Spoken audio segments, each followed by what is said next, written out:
The question everyone who knows Susan Koeppen kept asking last November: how could someone so young and vibrant, so active and athletic, go from this to this?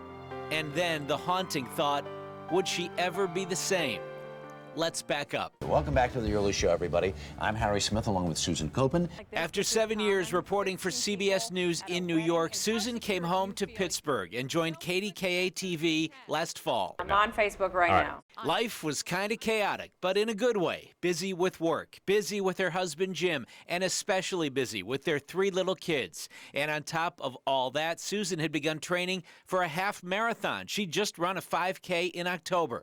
And on November 20th, she hooked up with her friends and fellow runners, Gabby and Beth. Hey, let's go out for a couple miles, do a couple miles on a Sunday morning, and, go home, go on with our day.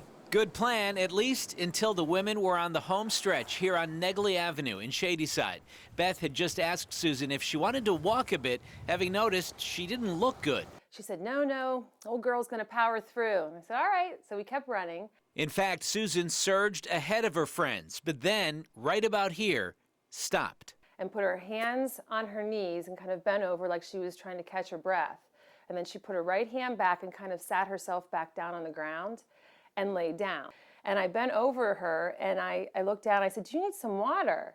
And she didn't respond, she was still gasping for air. So I put my arms underneath of her back and I lifted her up, because I had a water bottle on my arm, and I looked at her again, and I was like, oh my gosh, Gabby, there's something wrong. And at that point, her eyes rolled in the back of her head, and I laid her down, and she started to convulse.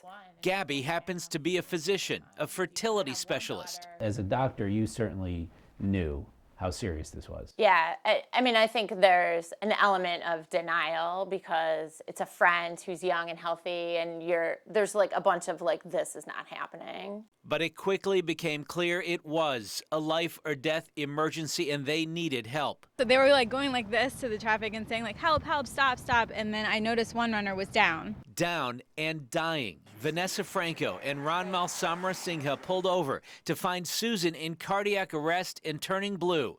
As third-year medical students, they'd done CPR plenty of times, on mannequins, never on a human being. I was taking her breath pulse and watching her breathe while she was doing the compressions. And I was just trying so hard, and I kept yelling her name because someone told me her name was Susan. So I just kept yelling, come on, Susan, come on, Susan. And I was terrified of losing her. I mean, I don't know, I just like went into automatic mode and just like did everything I could. Responding to a neighbor's 911 call, Lieutenant Dan Elias's crew from the city's Engine 8 arrived. We jumped out of the rig and pretty much there wasn't a word spoken, really. Elias took over the compressions while William Gorham and John Mayers hooked up an automatic external defibrillator.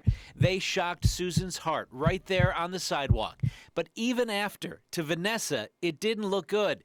Maybe she remembered learning that 9 out of 10 people who suffer cardiac arrest outside a hospital don't make it. I've seen people get shocked and suddenly come, have a lot more life to them, and she wasn't. And I was just deathly afraid, really, for her.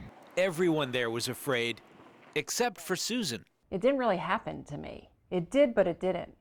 I feel sorry for these guys and for my husband.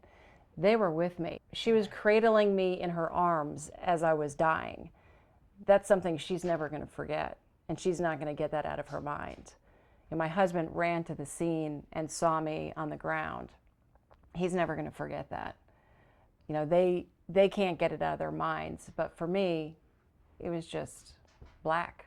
No one had to explain to Susan's husband, Jim, himself an MD, the potential consequences of her being unresponsive for about 6 minutes. The terrifying thing, aside from the whole experience, is when you get outside of 5 minutes, the potential for a severe brain injury goes up significantly, and if you get beyond 7 minutes, meaningful recovery is not expected. Doctors then began chilling her body, a protective therapy that greatly reduced her need for oxygen.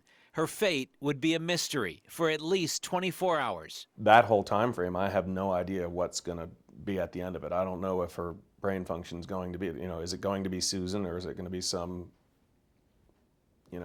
awfully intangible version of her that's not the woman I married. And that was as tough as anything. His thoughts turned to their children. I had to legitimately decide or think about whether or not I was capable of being a single father of 3, the oldest of which was 6. And having that be a legitimate thought and having to concretely think about that and then think about what the next step would be is not an easy thing to think about. As Susan emerged from the therapeutic hypothermia, she gradually became more responsive.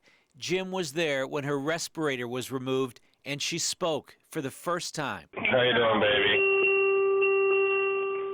Rough couple of days. How you doing, honey? Where am I? Okay. You're in Shadyside Hospital, honey. What's that? Why? When you wake up, I'll tell you everything, honey. We got a lot to talk about, Princess. You never made it home from your run on Sunday. The only word that really explains it is desperation.